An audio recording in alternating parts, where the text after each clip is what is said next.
ვანის მუნიციპალიტეტის სოფელ სულოში მამაკაცი გარდაცვლილი იპოვეს. გავრცელებული ინფორმაციით კონფლიქტი მამას შვილს შორის მოხდა. შინაგან საქმეთა სამინისტროს ინფორმაციით საქმე 109 მუხლით აღიძრა, რაც განზრახ მკვლელობას გულისხმობს. სავარაუდოდ მამაკაცის შვილმა მოკლა.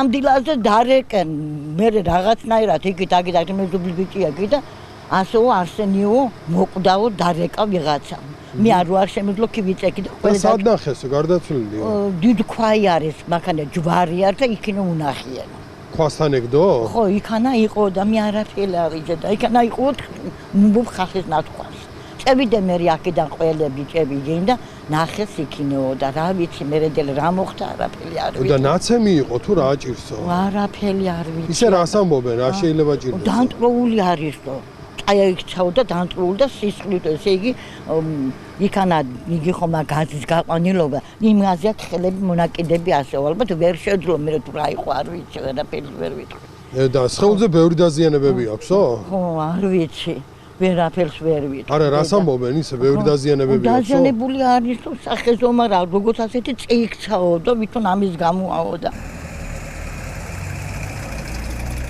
შინაგან საქმეთა სამინისტროს იმერეთის რაჭა ლეჩხუმისა და ქვემო სვანეთის პოლიციის დეპარტამენტის თანამშრომლებმა ჩატარებული საგამოძიებო მოქმედებების შედეგად 1987 წელს დაბადებული ბ.კ. ოჯახური კონფლიქტის ნიადაგზე ჩადენილი განზრახ მკვლელობის ბრალდებით დააკავეს. დანაშაული 13-დან 17 წლამდე ვადით თავისუფლების აღკვეთით ისჯება. გამოძიებამ დაადგინა, რომ ბრალდებულმა მიმდინარე წლის 25 იანვარს ვანის რაიონის სოფელ სულოში ურთიერთშელაპარაკების ნიადაგზე მამას სხეულზე სიცოცხლისთვის სახიფათო დაზიანებები მიაყენა და შემთხვევის ადგილიდან მიიმალა. მიღებული დაზიანებების შედეგად მამაკაცი ადგილზე გარდაიცვალა.